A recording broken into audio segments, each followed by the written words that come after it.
ꯑꯁꯤꯒꯤ ꯇꯣꯉꯥꯟ-ꯇꯣꯉꯥꯟꯕ ꯄꯥꯎꯆꯦꯁꯤꯡ ꯑꯃꯗꯤ ꯁꯣꯁꯤꯌꯦꯜ ꯃꯤꯗꯤꯌꯥꯗꯒꯤ ꯂꯧꯈꯠꯄ ꯄꯥꯎꯁꯤꯡꯒꯤ ꯑꯞꯗꯦꯠ ꯇꯧꯖꯔꯤ꯫ ꯑꯍꯥꯟꯕꯗ ꯍꯦꯗꯂꯥꯏꯟ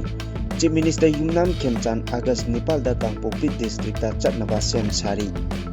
ꯁꯤꯑꯦꯝ ꯋꯥꯏ ꯈꯦꯝꯆꯥꯟꯅ ꯃꯈꯥꯟ ꯔꯤꯂꯤꯐ ꯀꯦꯝꯞꯇ ꯂꯥꯛꯀꯗꯧꯔꯤꯕ ꯑꯁꯤ ꯑꯊꯤꯡꯕ ꯊꯝꯂꯦ ꯍꯥꯏꯅ ꯋꯥꯔꯀꯤꯡ ꯀꯝꯃꯤꯇꯤ ꯖꯣꯏꯟꯠ ꯇ꯭ꯔꯥꯏꯕ ꯀꯥꯎꯟꯁꯤꯜꯅ ꯂꯥꯎꯊꯣꯔꯛꯂꯤ꯫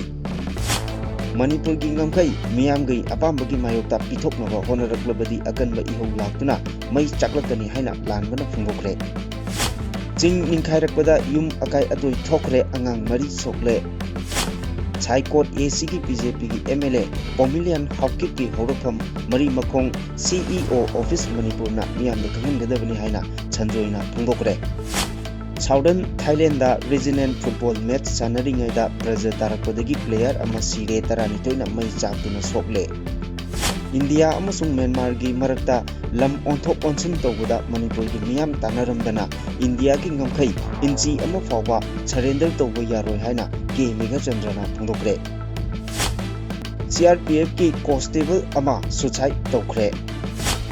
ꯏꯔꯥꯡ ꯂꯥꯛꯁꯤꯟꯅꯕꯒꯤꯗꯃꯛ ꯃꯅꯤꯄꯨꯔꯤ ꯑꯃꯅ ꯗꯤꯖꯤꯄꯤ ꯑꯣꯏꯍꯟꯒꯗꯕꯅꯤ ꯍꯥꯏꯅ ꯖꯣꯏꯀꯨꯃꯥꯔꯅ ꯐꯣꯡꯗꯣꯛꯈ꯭ꯔꯦ꯫ ꯖꯄꯥꯅꯤꯁꯁꯤꯡꯅ ꯅꯣꯔꯊ ꯏꯁꯠ ꯔꯤꯖꯟꯗ ꯍꯦꯟꯅ ꯃꯤꯠꯌꯦꯡ ꯊꯝꯗꯨꯅ ꯇꯣꯉꯥꯟ-ꯇꯣꯉꯥꯟꯕ ꯊꯕꯛ ꯀꯌꯥ ꯄꯤꯔꯤ ꯍꯥꯏꯅ ꯃꯉꯥꯜꯅ ꯐꯣꯡꯗꯣꯛꯈ꯭ꯔꯦ꯫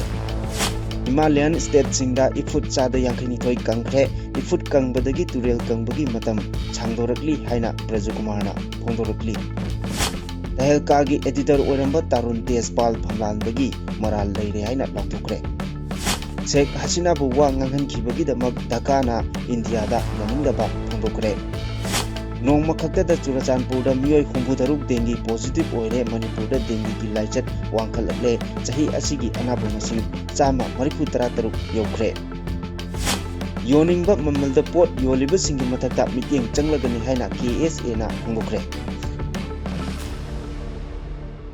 ꯑꯗꯣꯝꯅ ꯍꯧꯖꯤꯛ ꯌꯦꯡꯕꯤꯔꯤꯕ ꯆꯦꯅꯦꯜ ꯑꯁꯤ ꯀꯪꯂꯩ ꯄꯥꯎꯊꯥꯡ ꯌꯨꯇ꯭ꯌꯨꯕ ꯆꯦꯅꯦꯜꯅꯤ꯫ ꯆꯦꯅꯦꯜ ꯑꯁꯤꯗ ꯏꯔꯝꯗꯝ ꯑꯃꯗꯤ ꯃꯄꯥꯟ ꯂꯝꯒꯤ ꯃꯔꯨꯑꯣꯏꯕ ꯄꯥꯎꯁꯤꯡꯒꯤ ꯑꯞꯗꯦꯠ ꯇꯥꯕ ꯑꯃꯗꯤ ꯌꯦꯡꯕ ꯐꯪꯕꯤꯒꯅꯤ꯫ ꯆꯦꯅꯦꯜ ꯑꯁꯤꯅ ꯄꯥꯎ ꯑꯞꯂꯣꯗ ꯇꯧꯔꯛꯄ ꯃꯇꯝꯗ ꯑꯗꯣꯝꯒꯤ ꯗꯤꯚꯥꯏꯁꯇ ꯅꯣꯇꯤꯐꯤꯀꯦꯁꯟ ꯎꯕ ꯐꯪꯕꯤꯅꯕ ꯑꯃꯗꯤ ꯆꯦꯅꯦꯜ ꯑꯁꯤꯕꯨ ꯄꯨꯛꯅꯤꯡ ꯊꯧꯒꯠꯄꯤꯕ ꯑꯣꯏꯅ ꯁꯨꯡꯁꯣꯏ ꯁꯣꯏꯗꯅ ꯁꯕꯁꯀ꯭ꯔꯥꯏꯕ ꯇꯧꯕꯤꯗꯨꯅ ꯕꯦꯜ ꯑꯥꯏꯀꯣꯟ ꯅꯝꯕꯤꯌꯨ ꯍꯥꯏꯖꯕꯒ ꯂꯣꯏꯅꯅ ꯍꯧꯖꯤꯛ ꯄꯥꯎꯁꯤꯡ ꯑꯃꯨꯛ ꯁꯟꯗꯣꯛꯅ ꯄꯤꯖꯔꯤ꯫ ꯃꯅꯤꯄꯨꯔꯒꯤ ꯆꯤꯐ ꯃꯤꯅꯤꯁꯇꯔ ꯌꯨꯝꯅꯥꯝ ꯈꯦꯝꯆꯥꯟꯅ ꯊꯥ ꯑꯁꯤꯒꯤ 9ꯗ ꯀꯥꯡꯄꯣꯛꯄꯤ ꯗꯤꯁꯇ꯭ꯔꯤꯛꯇ ꯆꯠꯇꯨꯅ ꯇꯣꯉꯥꯟ-ꯇꯣꯉꯥꯟꯕ ꯀꯥꯡꯂꯨꯞꯀꯤ ꯃꯤꯆꯝ ꯃꯤꯌꯥꯝꯁꯤꯡ ꯎꯅꯗꯨꯅ ꯁ꯭ꯇꯦꯠ ꯑꯁꯤꯗ ꯇꯪꯗꯨ ꯂꯩꯇꯥꯕ ꯐꯤꯚꯝ ꯑꯃ ꯍꯟꯖꯤꯜꯍꯟꯅꯕꯒꯤ ꯋꯥꯔꯤ ꯁꯥꯟꯅꯅꯕ ꯆꯠꯅꯕ ꯊꯧꯔꯥꯡ ꯇꯧꯔꯤ꯫ ꯀꯨꯀꯤꯒꯤ ꯇꯣꯉꯥꯟ-ꯇꯣꯉꯥꯟꯕ ꯁꯤꯚꯤꯜ ꯁꯣꯁꯥꯏꯇꯤ ꯑꯣꯔꯒꯅꯥꯏꯖꯦꯁꯟꯁꯤꯡꯅ ꯆꯤꯐ ꯃꯤꯅꯤꯁꯇꯔꯕꯨ ꯀꯥꯡꯄꯣꯛꯄꯤ ꯗꯤꯁꯇ꯭ꯔꯤꯛ ꯍꯦꯗꯀ꯭ꯋꯥꯇꯔꯁꯇ ꯂꯥꯛꯅꯕ ꯑꯃꯁꯨꯡ ꯍꯧꯖꯤꯛ ꯃꯅꯤꯄꯨꯔꯒꯤ ꯑꯣꯏꯔꯤꯕ ꯎꯪꯈꯠꯅꯕꯒꯤ ꯐꯤꯚꯝ ꯑꯁꯤ ꯀꯔꯝꯅ ꯍꯟꯊꯍꯟꯒꯗꯒꯦ ꯍꯥꯏꯕꯒꯤ ꯃꯇꯥꯡꯗ ꯋꯥꯔꯤ ꯁꯥꯟꯅꯅꯕ ꯍꯥꯟꯅ ꯃꯃꯥꯡꯗ ꯂꯥꯛꯅꯕ ꯍꯥꯏꯖꯔꯛꯈꯤꯕ ꯂꯩꯈ꯭ꯔꯦ꯫ ꯈꯣꯡꯆꯠ ꯑꯗꯨꯗ ꯆꯤꯐ ꯃꯤꯅꯤꯁꯇꯔꯅ ꯀꯨꯀꯤꯒꯤ ꯁꯤꯚꯤꯜ ꯁꯣꯁꯥꯏꯇꯤ ꯑꯣꯔꯒꯅꯥꯏꯖꯦꯁꯟꯁꯤꯡ ꯑꯃꯁꯨꯡ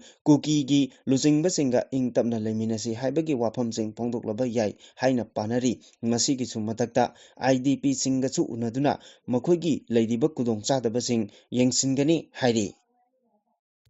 ꯅꯥꯒꯥ 3ꯀꯤ ꯇꯝꯊꯤꯅ ꯍꯥꯠꯈꯤꯕꯒꯤ ꯑꯆꯨꯝꯕ ꯋꯥꯌꯦꯜ ꯐꯪꯗ꯭ꯔꯤꯕ ꯃꯔꯝꯅ ꯂꯥꯛꯂꯤꯕ ꯇꯥꯡ 9ꯗ ꯆꯤꯐ ꯃꯤꯅꯤꯁꯇꯔꯅ ꯃꯈꯥꯟꯒꯤ ꯔꯤꯂꯤꯐ ꯀꯦꯝꯞꯇ ꯂꯥꯛꯀꯗꯧꯔꯤꯕ ꯑꯁꯤ ꯑꯊꯤꯡꯕ ꯊꯝꯂꯦ ꯍꯥꯏꯅ ꯋꯥꯔꯀꯤꯡ ꯀꯝꯃꯤꯇꯤ ꯖꯣꯏꯟꯠ ꯇ꯭ꯔꯥꯏꯕ ꯀꯥꯎꯟꯁꯤꯜꯅ ꯐꯣꯡꯗꯣꯔꯛꯂꯤ꯫ ꯍꯤꯔꯝ ꯑꯁꯤꯒꯤ ꯃꯇꯥꯡꯗ ꯀꯝꯃꯤꯇꯤ ꯑꯁꯤꯅ ꯊꯥꯗꯣꯛꯄ ꯆꯦꯔꯣꯜ ꯑꯃꯅ ꯍꯥꯏ ꯅꯥꯒꯥ 3 ꯇꯝꯊꯤꯅ ꯍꯥꯠꯈꯤꯕꯒꯤ ꯃꯇꯥꯡꯗ ꯋꯥꯔꯣꯏꯁꯤꯟ ꯑꯃ ꯂꯩꯇ꯭ꯔꯤꯕ ꯃꯔꯝꯅ ꯆꯤꯐ ꯃꯤꯅꯤꯁꯇꯔ ꯋꯥꯏ ꯈꯦꯝꯆꯥꯟꯅ ꯂꯥꯛꯂꯤꯕ ꯑꯥꯒꯁꯠ 9ꯗ ꯃꯈꯥꯟꯗ ꯍꯥꯡꯂꯤꯕ ꯔꯤꯂꯤꯐ ꯀꯦꯝꯞꯇ ꯂꯥꯛꯇꯨꯅ ꯂꯥꯟꯖꯦꯟꯅꯔꯤꯕꯁꯤꯡꯒ ꯎꯅꯒꯅꯤ ꯍꯥꯏꯔꯤꯕ ꯑꯁꯤ ꯌꯥꯕ ꯉꯝꯂꯣꯏ꯫ ꯅꯥꯒꯥ ꯃꯤꯆꯝ 3 ꯃꯤꯍꯥꯠ ꯑꯗꯨ ꯅꯨꯃꯤꯠ 34ꯅꯤ ꯁꯨꯕꯒ ꯂꯣꯏꯅꯅ ꯂꯩꯈꯤꯗ꯭ꯔꯕꯁꯤꯡꯒꯤ ꯊꯋꯥꯏ ꯌꯥꯎꯗ꯭ꯔꯕ ꯍꯛꯆꯥꯡꯁꯤꯡ ꯍꯧꯖꯤꯛ ꯖꯦꯅꯤꯝꯁꯀꯤ ꯃꯣꯔꯒꯇ ꯊꯝꯂꯤꯕꯅꯤ꯫ ꯂꯥꯏꯕꯛ ꯊꯤꯕꯗꯤ ꯃꯤꯍꯥꯠ ꯑꯗꯨꯗ ꯆꯦꯟꯅꯕ ꯃꯤꯑꯣꯏ ꯄꯨꯝꯅꯃꯛ ꯍꯧꯖꯤꯛ ꯐꯥꯎꯕ ꯐꯥꯕ ꯉꯝꯗ꯭ꯔꯤ꯫ ꯂꯣꯏꯅꯅ ꯃꯤꯍꯥꯠ ꯑꯗꯨꯒꯤ ꯏꯟꯚꯦꯁꯇꯤꯒꯦꯁꯟ ꯂꯣꯏꯁꯤꯟꯗꯕ ꯃꯔꯝꯅ ꯑꯆꯨꯝꯕ ꯋꯥꯌꯦꯜꯁꯨ ꯉꯁꯤ ꯐꯥꯎꯕ ꯐꯪꯗꯅ ꯂꯩꯔꯤ꯫ ꯍꯧꯖꯤꯛ ꯑꯣꯏꯔꯤꯕ ꯐꯤꯚꯝ ꯑꯁꯤꯗ ꯅꯥꯒꯥꯒꯤ ꯑꯦꯔꯤꯌꯥꯗ ꯑꯣꯐꯤꯁꯤꯌꯦꯜ ꯑꯣꯏꯕ ꯊꯧꯔꯝ ꯄꯥꯡꯊꯣꯛꯄ ꯍꯥꯏꯕꯁꯤ ꯂꯩꯈꯤꯗ꯭ꯔꯕ ꯃꯤꯆꯝ 3ꯇ ꯏꯀꯥꯏꯕ ꯄꯤꯕ ꯊꯧꯑꯣꯡꯅꯤ꯫ ꯃꯔꯝ ꯑꯗꯨꯅ ꯅꯥꯒꯥꯒꯤ ꯑꯦꯔꯤꯌꯥꯗ ꯑꯣꯐꯤꯁꯤꯌꯦꯜ ꯑꯣꯏꯕ ꯈꯣꯡꯆꯠ ꯑꯃ ꯆꯠꯇ꯭ꯔꯤꯉꯩ ꯃꯃꯥꯡꯗ ꯚꯤꯛꯇꯤꯝ ꯑꯣꯏꯍꯧꯔꯕ ꯏꯃꯨꯡ ꯃꯅꯨꯡꯗ ꯑꯆꯨꯝꯕ ꯋꯥꯌꯦꯜ ꯍꯥꯟꯅ ꯐꯪꯍꯟꯒꯗꯕꯅꯤ ꯍꯥꯏꯔꯤ꯫ ꯆꯦꯔꯣꯜ ꯑꯁꯤꯒꯤ ꯃꯇꯨꯡ ꯏꯟꯅ ꯅꯥꯒꯥꯒꯤ CSO ꯀꯥꯡꯂꯨꯞꯀꯤ ꯂꯨꯆꯤꯡꯕꯁꯤꯡ ꯑꯃꯗꯤ ꯃꯤꯌꯥꯝꯅ ꯆꯤꯐ ꯃꯤꯅꯤꯁꯇꯔꯒꯤ ꯈꯣꯡꯆꯠ ꯑꯁꯤ ꯕꯣꯏꯀꯣꯠ ꯇꯧꯗꯨꯅ ꯊꯧꯔꯝ ꯑꯃꯠꯇ ꯁꯔꯨꯛ ꯌꯥꯕꯤꯒꯅꯨ, ꯂꯣꯏꯅꯅ ꯅꯥꯒꯥ ꯃꯤꯌꯥꯝꯒꯤ ꯈꯜꯂꯒ ꯂꯩꯉꯥꯛꯀꯤ ꯆꯥꯎꯈꯠ ꯊꯧꯔꯥꯡ ꯑꯃꯁꯨꯡ ꯄꯣꯂꯤꯇꯤꯀꯦꯜꯒ ꯃꯔꯤ ꯂꯩꯅꯕ ꯊꯕꯛ ꯊꯧꯔꯝꯁꯤꯡꯗꯒꯤ ꯂꯥꯞꯅ ꯂꯩꯕꯤꯌꯨ꯫ ꯅꯥꯒꯥ ꯃꯤꯌꯥꯝꯅ ꯑꯄꯨꯟꯕꯒꯤ ꯑꯣꯏꯕ ꯋꯥꯔꯦꯞ ꯑꯃ ꯂꯧꯗ꯭ꯔꯤꯕ ꯐꯥꯎꯕ ꯂꯅꯥꯏ ꯃꯤꯑꯣꯏ ꯑꯃꯠꯇꯅ ꯅꯥꯒꯥꯒꯤ ꯃꯍꯨꯠ ꯁꯤꯜꯂꯒ ꯋꯥ ꯉꯥꯡꯕꯤꯒꯅꯨ ꯍꯥꯏꯅꯁꯨ ꯆꯦꯔꯣꯜ ꯑꯁꯤꯅ ꯃꯈꯥ ꯇꯥꯔꯛꯂꯤ꯫ Makha tarakpa pauda ipa ipu singna ngaklamba Manipur gi ngamkhai asibu sayen ngayen gum Manipur miyam gi apambagi mayokta India lengakna pithoknaba honaraklabadi akanba ihau laktuna mai chaklakani haina MSU gi Secretary General Samadram Lanba Luwangna phongdokre ngarang pangthokiba paugi mifam amada MSU gi General Secretary Lanbana hai US da base tawba di diplomat ta phongba pau amada India lengaka Myanmar ga wari sanaduna Manipur gi lam khara Myanmar da pithok pisin tawgadore hairakhiba asina Manipur gi miyam da singna ama faure lisingama chamapan nifu taretagi India da Manipur na tilhankiba matamda Manipur gi lairiba territorial integrity asi India na kahelloi haina yanakiba laikibani adubu India da hek pullubadagi ama natraga amana Manipur gi laijaramba lamsing asi macet faklaga sayen ngayen tawbagi tangkak ama lakle border pillar number 65 amasung 68 ki saruk Myanmar da pitokhinabagi tangkak ama lakliba asi leibak miyam amasung MSU na kaidonungda yaba ngamloi asigumba tangkak ama laklabadi siba changba khangdana ihau laktuna Manipur dagi hendoraktuna India lengak yauna mai chaklakani phonglakliba pau adugi matangda India gi Ministry of External Affairs ki maikaidagi di diplomat phonglakliba pau adu lali natraga chumi haibagi mahuta khanari hairakliba asinadi 1.4 square miles pak chawriba lam asi khangmuthakta pithokadoribani lam pithokpagi wafam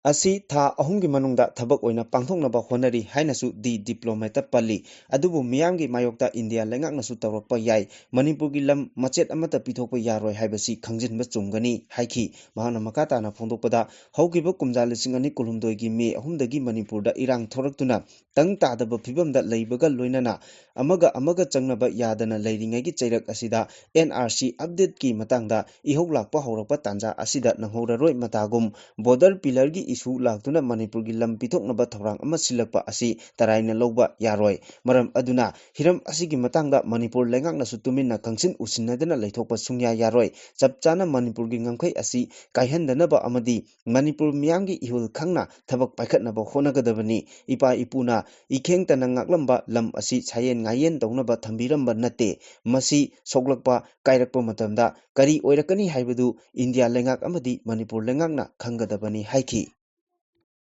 Nong leptana chubana maram oiraga chingninkhai thodokta Ukhrul town gi Khama songda leiba bharagi yum ama akai atoi thoktuna angang mari aruba pibamda sokle thodok adu ngarang ahing nongyai matung pung ama khara helakpa duwaida thokhibani thodok adu da soklaba angangsing adudi St Joseph College da class 11 tamlibi Sing Mathing Junior Academy da class 7 tamlibi Roriar amadi class 9 tamlibi Phungrangam amadi KDL da class 4 tamlibi Riri kawi ahanbagi angang ahum asi Khamsong Phomrei khuldagi Pamjui Abung Sihigi macha ngaktani aduga Riri na khui khuldagi ni hairi pawasigi matungina Phurangamna floor da tumlingaida concrete wall ama tintarakpadagi nansinbadagi soki mahakna thoraktuna leiba aduda phamungda tumduna leiba machansingna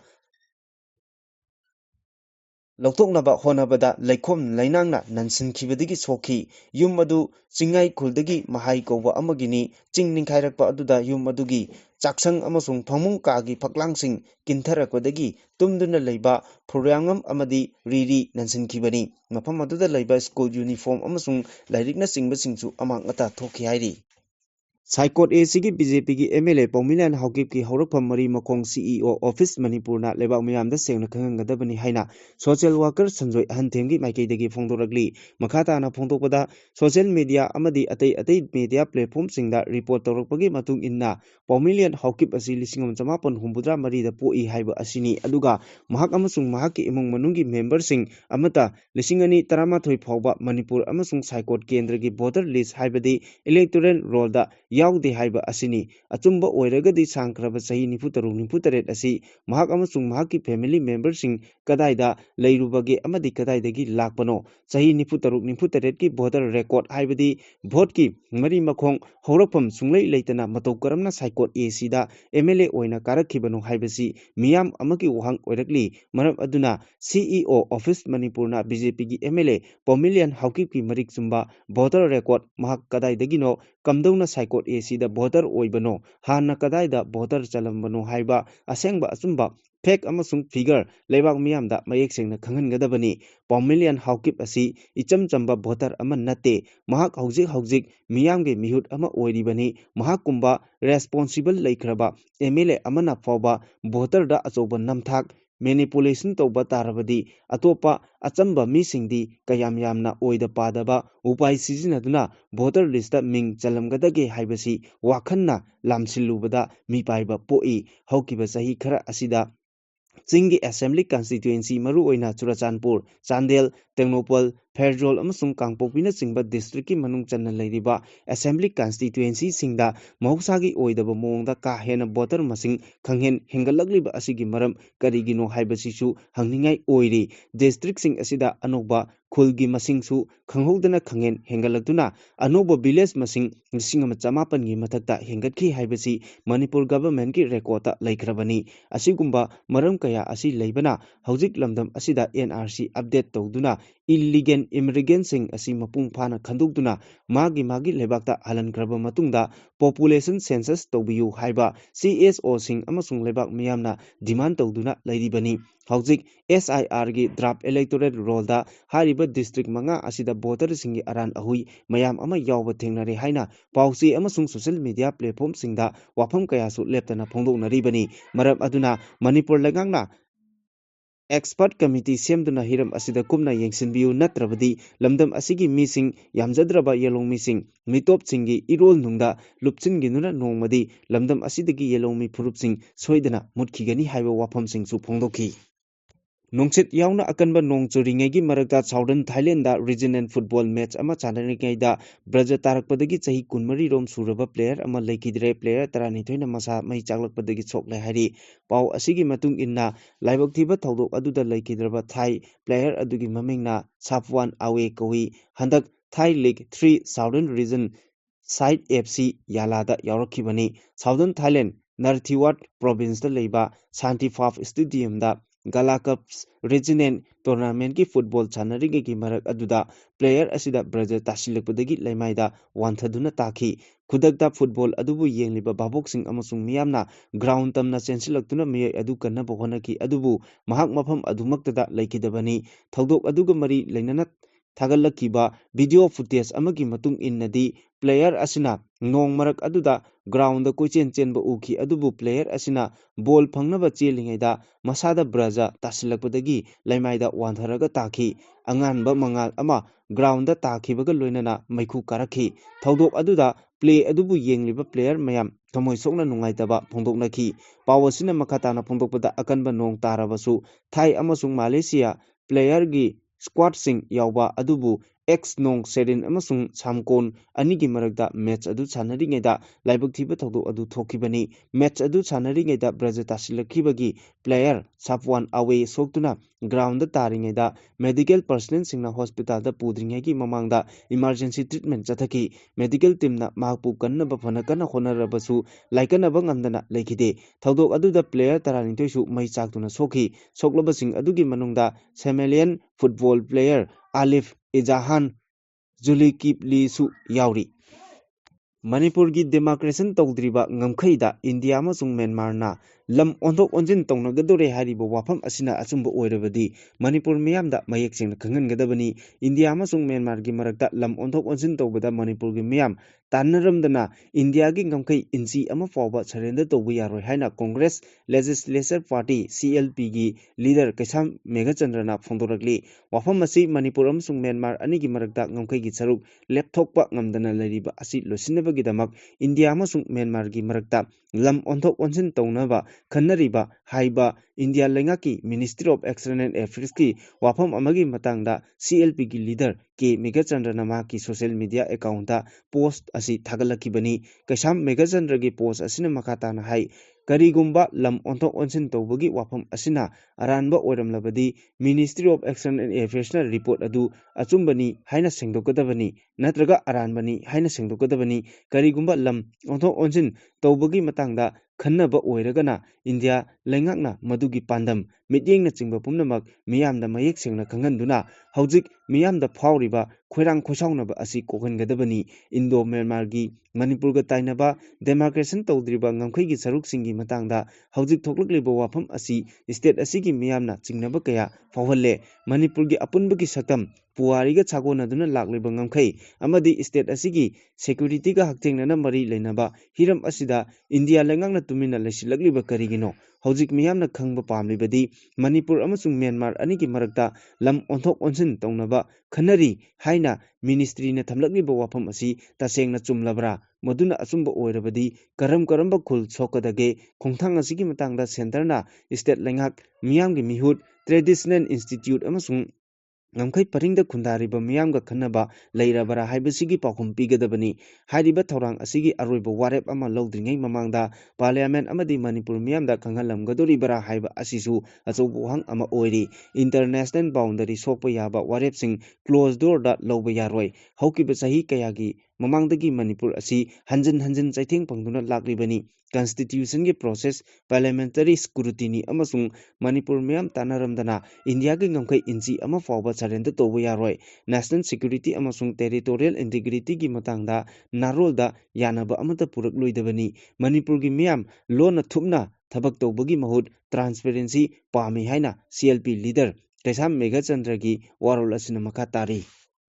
Kangpokpi district के मनुंग चनबा मोटबुंगी CRPF केमदा लेबा constable अमना मसाना Paribas service गन्ना कापसिनदुना सिजखरे लेखिद्रबा constable अदुगी ममिंगना बेनित Singh कवी उत्तर प्रदेश की होरदोई district की मनुंग चनबा परभाबा जिराव village दगिनी CRPF की F112 battalion da attest tawraga leibani hawjikna CRPF की मोटबुंगदा लेबा C/122 company दा प्री इंडक्शन ट्रेनिंग चथदुना लेibani पुलिस की पाव मतुंग इनदी ngarang ayuk pung 9 rom taba matamda CRPF की कांस्टेबल बिनित मसाना पारिबा इंसास राइफल अदुना मसागी खदांगदा कापसिलगा सिजखिबनी थौदोक अदुगा मरी लेनना सपरमैना पुलिस स्टेशनना BNSF की सेक्शन 194 की मखादा unnatural death case अमर register तौरे लोनना लेखिद्रबगे हक्चांग अदु legal formality की दमकता थाखरे महांग मतौ करमना सीखिबनो हाइबगी मतंगदा इन्वेस्टिगेशन चथरी हाइदि मणिपुर पुलिस एडमिनिस्ट्रेटिव रिपोर्ट लिसिंगनी 15 की मतुंग इन्ना मणिपुरदा हौजिक उरिबा फिबम असिदा सेंट्रल आर्म पुलिस फोर्स की कंपनी चहुम हेना डिप्लॉय तौरिबा सेंट्रल आर्म पुलिस फोर्स सिंग असिगी मनुंगदा CRP कंपनी चनीगा तरुक BSF की 19 असम राइफल्स की कंपनी चामा SSB की कंपनी तरुक IDPP की कंपनी मंगा कोबरा बटालियन अनि यावरी मसीगी मतकता आर्मी अमसुंग मणिपुर पुलिस की कांबोसिंगसु डिप्लॉय तौरिबनी मणिपुर की इरांग असि मपुंग फाना लाक्सिनबगिदमक स्टेट असिगी मनुंग मपान अनिमक मुन्ना खंगबा मणिपुरी मचा अमा IPS ऑफिसर अमना director general of police DGP ओहनगदबनी हाइना हानगी डिप्यूटी चीफ मिनिस्टर ओइरंबा युमनाम जॉय कुमारना फोंदोखरे वाफम असि ngarang नुमिदांग वाबगाई तेरा उरक्ता लेबा इमा कालिकागी लाइबुंगदा वाबगाई असेंबली कॉन्स्टिट्यूएंसी दगी मयेंगबम रंजितपु 13 सुबा मणिपुर लेजिस्लेटिव असेंबली की मिखलदा पीपल्स डेमोक्रेटिक अलायंस DPA की मिरेप ओइना लाउथोकपगी थोरमदा महांगना फोंदोखिबनी थोरम अदुदा महांगना मखाताना हाई मणिपुर की हौजिक ओइरिबा फिबम असिदा अपुनबगी सकम कनबदी लायरदना खरा लेरबदी इम्फाल मनुंगदगी लांथोकपा ngamdabagi फिबम अमा लाक्लगनी हौजिक चथरिबा इकोनॉमिक ब्लॉकेट अमसुंग काउंटर ब्लॉकेट असि मणिपुर पुलिस की मपांगल सोनबदगिनी पालिबा लेंगाक असिना मणिपुर पुलिस की मपांगल कन्ना थमदबदगी फिबम असि ओइरकपनी हाइना फोंदोखि नॉर्थ ईस्ट रीजन दा मणिपुर न ख्वाइदगी जापानीज लैंग्वेज दा MA मसिंग याम्बा ओइरी अमदी जापानीज सिंगना मरु ओइना नॉर्थ ईस्टर्न रीजन दा हेना मेजेंग चंगदुना ओजा कया सेमगदुना तोंगान बथबक सिंग पीरी हाइना Indo Japan friendship association Manipur की जनरल सेक्रेटरी इरुंगबम मंगालना फोंदोखरे वाफम असि मेजोर खुलदा लेबा मणिपुर प्रेस क्लब दा Indo Japan friendship association Manipur न सिंदुना पांगथोकिबा 38 सुबा हिरोशिमा डे सेलिब्रेशन 2023 की थोरम अदुदा फोंदोखिबनी थोरम अदुदा लमलाई असेंबली कॉन्स्टिट्यूएंसी की MLA KH Ibomcha retire IPS सरांगथेम मनाउबी भारतीय दलित साहित्य एकेडमी की national secretary doctor Yumnam Mahendra Kumar Singh amadi Indo-Japan Friendship Association Manipur gi Vice President Ningthaujam Kumar Maiteina athoiba mithunglen oiduna thorom aduda saruk yaki thorom adugi makha tarakpada Indo-Japan Friendship Association Manipur gi General Secretary Irungbam Mangalna makha tana haikibada Japan na ahalgi masing chada humpu aduga naha singina chada nimpu oirakpa singna maram oiraga thabak daunaba mising walakpana North East region da mijeng changlakpani amadi masida Indo-Japan Friendship Association Manipur na angamba thakta mateng pangani haiba wafam phongdoki Himalayan state singda ifut chada yankhai nithoi kangkhre Manipur da nongchubagi chang hengatlabasu lainungda ising tungba ngamdabana ifut kangbadagi turel kangbagi matam changdorakli haina Environment and Climate Change Department gi Director T Brajakumar na phongdokre Mariwalam Assam amasung AC Wadam Pune ga punna khusamnaduna numit humni chupna chathakadaba Climate Resilient Spring Set Management in Manipur hodopagi thoramda Manipur lengaki Environment and Climate Change ki Director T Brajakumar na wafam asi phongdokladuna makhatana haikibada miyoiba khaknatana environment ta hingliba khuding ising asi yaudaba amata yade climate change asina ising phangdaba asi maruoiba issue ama oiri nong marang kaina churagasu density wangna chudabadagi lainungda chuthaba amadi chupthaba ngamhodaba loinana nongju thada chada humbudra manga wana nong tabagi issue asi thengnari masina ifut singda ising lairaktabana ifut manghanbagi maram oirakli Brahmaputra basinda nong chubagi chang chada tara manga dagi nifu fawa hengatkani hairabasu density wangna nong chubana chahi amada ichau ahum marirak thokani haina lei ichau thoklabadi ikangsu matung mayok nagalli masina isingi security lairaroi masidagi ngakthoknaba khulsingna isingi security lainaba hanadagi leijariba ifutsing kanba mathok dai Manipurgi oinasu ifutki security kannanaba loinana mahausadagi lairaklaba turelsingda isingi ifut chumtharaklaga chentharakpagi paring adu manghandanaba amadi thamba mathok dai lamdam asida hokiba chahi yankai romgi mamangda lairamba ifutsing asi nongma nongmagi mangsilakli ifutsing asi kalhobana hona kannaba hona haudrabadi lamdam asida ising phangdabagi awaba mayoknaragani nong tarabasu ising marang kaidaba underground water reserve tawdaba amasung ifut hantharakpadagi lamdam asida ising phangdabagi awaba kaya mayoknariba asi traditional method sizinaduna masibu kannabagi pandamda training program asi pangthokpani haina phongdokhi Bombay High Court na Tehelka magazine gi editor oiramba Tarun Tejpal bu phamlanbagi case amada maral leire haina lauthokre mamang chayolda Bombay High Court ki Goa bench Justice Dr Nila Gokhale amasung Justice Jam Sandekar gi bench na nakal animaki warol taraba matungda judgment reserve tawduna thamlakibani kumja lising ani tarahumdoi gi November 8 amasung Nepal da Goa gi 5-star hotel amagi elevator manungda junior colleague amada sexual assault chathaki haibagi matang da Tarun Tejpal bu conviction pikibani masana maral yazaki daba tarabasu kumja lising ani tarahumdoi gi November 13 da Tejpal phaki sexual assault gi maral sirakiba aduna maram oiraga mahak Tehelka gi editor in chief ki pham thadoki kumja lising ani kunmathoi gi me thada Goa gi trial court amana mahaki mathakta sirakliba maral adu yumpham yaude haina phongdokpaga loinana bail piki Goa government na court ki wayal adubu singnaraduna petition ama file tawrakpadagi makhatana hearing chathaduna lakpani Bangladesh ki Prime Minister Oirambi Sheikh Hasina na New Delhi dagi live oina media da wangangan kibagi thong adubu Bangladesh na akan mamongda India da yaning da bapongdorakli laibak adugi Ministry of Foreign Affairs na thadorokpa warol gi matung inna media da wangang bagi kudongchaba phangan kiba aduna Bangladesh amasung laibak asigi miyam gi mayokda yumpham yaudaba wafam kaya phongdokna bagi kudongchaba phangan ki December that September amasung tongan ba criminal case kaya mayokna riba Sheikh Hasina na December thada pongnapam lamdamda hallagani haina lauthokraba tungda New Delhi dagi live oina media da wangangkibani miyoiba khunaibu paksanna hananabu honakiba Sheikh Hasina da New Delhi na thaujal migyeng yengduna Bangladesh amadi leibak asida leiriba miyamgi mayokda yumpham yaudaba maral sibagi khudongchaba India na phanghanki hainasu pendaba phongdorakli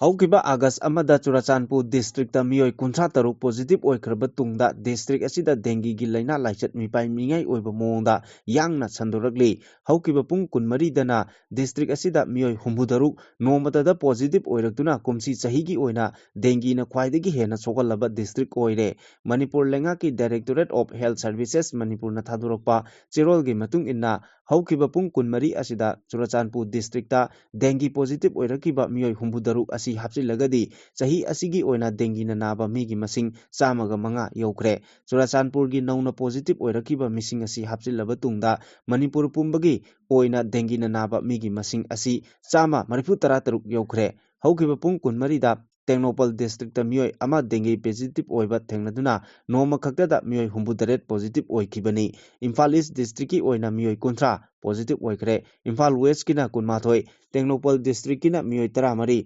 ꯕꯤꯁꯅꯨꯄꯨꯔꯒꯤꯅ 7, ꯊꯧꯕꯥꯜꯒꯤꯅ 5, ꯆꯥꯟꯗꯦꯜꯒꯤꯅ 4, ꯎꯈ꯭ꯔꯨꯜꯒꯤꯅ 3 ꯑꯃꯁꯨꯡ ꯀꯥꯡꯄꯣꯛꯄꯤꯗ 3, ꯀꯛꯆꯤꯡꯁꯨ 3 ꯗꯦꯡꯒꯤꯅ ꯅꯥꯈ꯭ꯔꯦ꯫ ꯍꯧꯖꯤꯛ ꯐꯥꯎꯕꯗ ꯗꯦꯡꯒꯤꯅ ꯁꯣꯛꯍꯟꯗ꯭ꯔꯤꯕ ꯗꯤꯁꯇ꯭ꯔꯤꯛꯁꯤꯡꯗꯤ ꯀꯥꯝꯖꯣꯡ, ꯁꯦꯅꯥꯄꯇꯤ, ꯇꯃꯦꯡꯂꯣꯡ, ꯖꯤꯔꯤꯕꯥꯝ, ꯅꯣꯅꯦ ꯑꯃꯁꯨꯡ ꯐꯦꯔꯖꯣꯜ ꯗꯤꯁꯇ꯭ꯔꯤꯛꯅꯤ꯫ ꯃꯈꯥ ꯇꯥꯔꯛꯄ ꯑꯔꯣꯏꯕ ꯄꯥꯎꯗ ꯃꯅꯤꯄꯨꯔꯒꯤ ꯍꯧꯖꯤꯛ ꯑꯣꯏꯔꯤꯕ ꯐꯤꯚꯝ ꯑꯁꯤꯗ ꯃꯤꯌꯥꯝꯅ ꯈꯝ ꯊꯦꯡꯅ ꯋꯥꯅꯔꯤꯕ ꯃꯇꯝ ꯑꯁꯤꯗ ꯌꯣꯟꯅꯤꯡꯕ ꯃꯃꯜꯗ ꯅꯣꯡꯃꯒꯤ ꯆꯪꯗꯕ ꯌꯥꯗ꯭ꯔꯕ ꯄꯣꯠꯂꯝꯁꯤꯡ ꯌꯣꯜꯂꯤꯕ ꯗꯨꯀꯥꯟꯗꯥꯔꯁꯤꯡꯒꯤ ꯃꯊꯛꯇ ꯑꯀꯟꯕ ꯃꯤꯠꯌꯦꯡ ꯆꯪꯂꯒꯅꯤ ꯍꯥꯏꯅ ꯗꯨꯀꯥꯟ ꯐꯝꯂꯤꯕꯁꯤꯡꯒꯤ ꯃꯐꯝꯗ ꯀꯪꯂꯩꯄꯥꯛ ꯁ꯭ꯇꯨꯗꯦꯟꯠꯁ ꯑꯦꯁꯣꯁꯤꯌꯦꯁꯟ (KSA)ꯅ ꯆꯦꯛꯁꯤꯟ ꯋꯥꯔꯣꯜ ꯊꯝꯂꯛꯂꯤ꯫ ꯈꯨꯌꯥꯊꯣꯡꯗ ꯂꯩꯕ KSAꯒꯤ ꯑꯣꯐꯤꯁꯇ ꯉꯔꯥꯡ ꯄꯥꯡꯊꯣꯛꯈꯤꯕ ꯄꯥꯎꯒꯤ ꯃꯤꯐꯝ ꯑꯃꯗ KSAꯒꯤ ꯖꯦꯅꯔꯦꯜ ꯁꯦꯀ꯭ꯔꯦꯇꯔꯤ ꯍꯨꯏꯔꯣꯡꯕꯝ ꯕꯕꯂꯨꯅ ꯃꯊꯛꯀꯤ ꯋꯥꯐꯝ ꯑꯁꯤ ꯐꯣꯡꯗꯣꯛꯂꯗꯨꯅ ꯃꯍꯥꯛꯅ ꯍꯥꯏ ꯂꯝꯗꯝ ꯑꯁꯤꯒꯤ ꯅꯦꯁꯅꯦꯜ ꯍꯥꯏꯋꯦꯁꯤꯡꯗ ꯆꯤꯡꯒꯤ ꯂꯝꯕꯤ ꯑꯣꯏꯕꯅ ꯂꯝꯕꯤ ꯐꯠꯇꯕ, ꯃꯗꯁ꯭ꯂꯥꯏꯗ ꯊꯣꯛꯄꯒꯤ ꯑꯋꯥꯕ ꯀꯌꯥꯒꯤ ꯃꯊꯛꯇ ꯈꯨꯠꯂꯥꯏ ꯄꯥꯏꯕꯁꯤꯡꯅ ꯁꯦꯜ ꯈꯥꯏꯅꯤꯡꯕ ꯃꯑꯣꯡꯗ ꯈꯥꯏꯕꯒꯤ ꯊꯕꯛ ꯀꯟꯅ ꯆꯠꯊꯔꯤ꯫ ꯃꯔꯛ ꯑꯁꯤꯗ ꯂꯩꯉꯥꯛꯅ ꯗꯥꯏꯇ ꯂꯩꯇꯕ ꯑꯃꯒꯤ ꯋꯥꯉꯥꯡ ꯉꯥꯡꯗꯨꯅ ꯍꯧꯖꯤꯛ ꯂꯩꯊꯣꯛꯂꯤ꯫ ꯃꯔꯛ ꯑꯁꯤꯗ ꯑꯃꯨꯛ ꯏꯀꯣꯅꯣꯃꯤꯛ ꯕ꯭ꯂꯣꯀꯦꯗꯀꯤ ꯆꯩꯔꯛ ꯑꯁꯤꯗ ꯈꯨꯔꯛ ꯍꯥꯡꯗꯅ ꯇꯧꯔꯤ꯫ ꯑꯁꯤꯒꯨꯝꯕ ꯊꯧꯑꯣꯡ ꯀꯌꯥ ꯑꯁꯤꯅ ꯄꯣꯠꯆꯩ ꯐꯪꯅꯔꯛꯇꯕꯅ ꯃꯇꯝ ꯑꯁꯤꯗ ꯗꯨꯀꯥꯟ ꯐꯝꯂꯤꯕꯁꯤꯡꯅ ꯄꯣꯠꯀꯤ ꯃꯃꯜ ꯌꯣꯟꯅꯤꯡꯕ ꯃꯑꯣꯡꯗ ꯌꯣꯜꯂꯤꯕ ꯑꯁꯤꯅ ꯅꯣꯡꯃꯒꯤ ꯆꯔꯥ ꯇꯥꯜꯂꯤꯕꯁꯤꯡꯗꯗꯤ ꯈꯧꯔꯤ ꯆꯔꯝ ꯃꯦꯠꯂꯤ ꯍꯥꯏꯅꯁꯨ ꯐꯣꯡꯗꯣꯛꯈꯤ꯫ ꯃꯔꯝꯁꯤꯡ ꯑꯁꯤ ꯂꯩꯕꯅ ꯗꯨꯀꯥꯟ ꯐꯝꯂꯤꯕꯁꯤꯡꯅ ꯂꯩꯉꯥꯛꯅ ꯂꯦꯞꯄ ꯄꯣꯠꯀꯤ ꯃꯃꯜꯒꯤ ꯆꯥꯡꯗ ꯗꯨꯀꯥꯟꯗ ꯊꯦꯠꯇꯨꯅ ꯑꯃꯗꯤ ꯄꯣꯠꯁꯤꯡ ꯑꯗꯨꯒꯤ ꯃꯃꯜꯁꯤꯡ ꯗꯨꯀꯥꯟ ꯃꯃꯥꯡꯗ ꯊꯦꯠꯇꯨꯅ ꯊꯝꯂꯒ ꯂꯩꯉꯥꯛꯅ ꯄꯤꯔꯤꯕ ꯃꯃꯜ ꯑꯗꯨꯗ ꯌꯣꯟꯒꯗꯕꯅꯤ꯫ ꯀꯔꯤꯒꯨꯝꯕ ꯋꯥꯐꯝ ꯑꯁꯤꯕꯨ ꯊꯧꯑꯣꯏꯗꯅ ꯄꯣꯠꯀꯤ ꯃꯃꯜ ꯍꯦꯟꯅ ꯌꯣꯟꯕ KSAꯒꯤ ꯊꯧꯃꯤꯁꯤꯡꯅ ꯊꯦꯡꯅꯔꯕꯗꯤ ꯃꯗꯨꯗ ꯊꯣꯔꯛꯄ ꯑꯐ-ꯐꯠꯇꯒꯤ ꯗꯥꯏꯇ ꯄꯨꯝꯕ ꯗꯨꯀꯥꯟ ꯐꯝꯂꯤꯕ ꯅꯁꯥ ꯅꯁꯥꯅ ꯄꯨꯖꯒꯗꯕꯅꯤ ꯍꯥꯏꯅꯁꯨ KSAꯒꯤ ꯖꯦꯅꯔꯦꯜ ꯁꯦꯀ꯭ꯔꯦꯇꯔꯤ ꯍꯨꯏꯔꯣꯡꯕꯝ ꯕꯕꯂꯨꯅ ꯃꯈꯥ ꯇꯥꯅ ꯑꯀꯟꯕ ꯋꯥꯐꯝ ꯊꯝꯈꯤ꯫